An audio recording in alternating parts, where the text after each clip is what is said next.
Hello and welcome to the Machinists News Network. I'm Deirdre Kanievsky.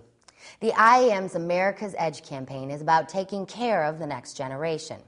It's the idea that many kids aren't college-bound, and that's okay, as long as we provide alternatives like community colleges, trade school programs, and apprenticeships. Because in the future, this country is going to need tradesmen and women as much as it's going to need academics.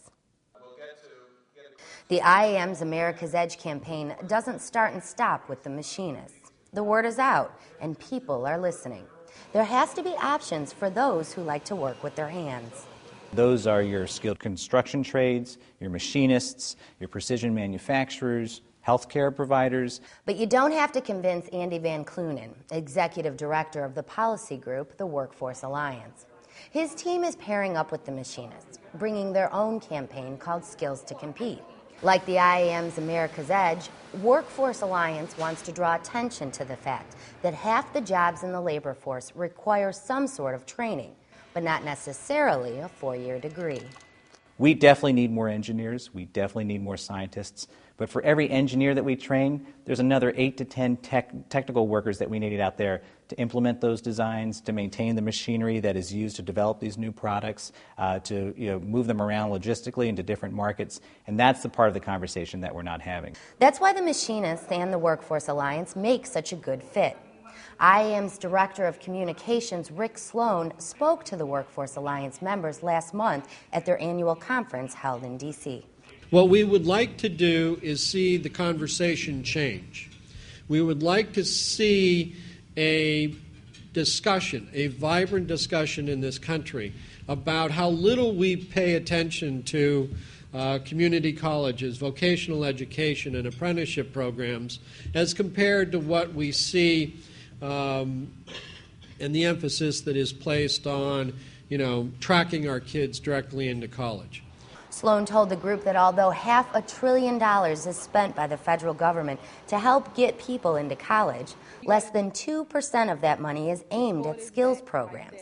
And that, Andy says, is something that needs to change.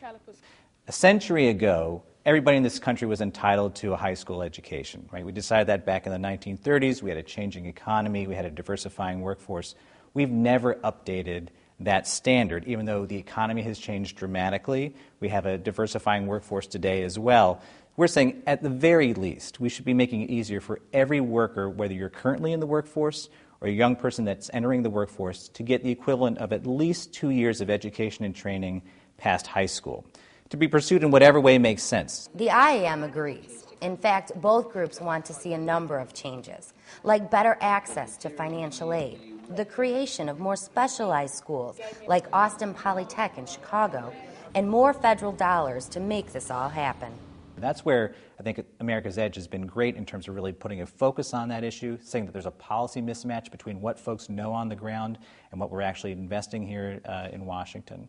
And I think we also have to make it easier for people who are currently in the workforce to figure out how it is that they need to continue to be training. But both groups are hopeful and feel the tides are changing in this ever-important election year. And they know it's now or never. I think we can. I absolutely think we can. I think if we don't, we're really going to be in some trouble. The IAM and the Workforce Alliance are going to continue working together to get the word out. Both groups believe this may be the key in making sure the USA remains the country it is. For more Machinist news, you can log on to goiam.org. Thanks for watching.